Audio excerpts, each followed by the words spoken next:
Welcome to the Banker Lamp. Please enjoy the video. You start by opening the file and immediately locating the chart's linked data range.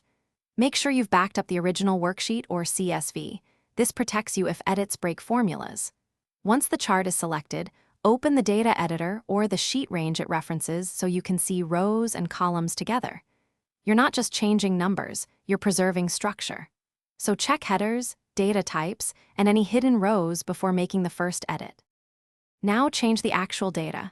Edit cells, insert rows, or add a new series depending on the update you need. You must keep formats consistent, dates as dates, percentages as percent, because mismatches can distort the chart. If you insert rows, extend formulas or named ranges so calculations continue to work. Once done, force a recalc or refresh the chart data source to render the new values. Make sure legend labels still map to the correct series after structural edits. Finish by refining the chart display. Adjust axes ranges, tick marks, and labels so the visualization accurately reflects the updated data. You should also tidy series styling, colors, markers, line weights to maintain readability.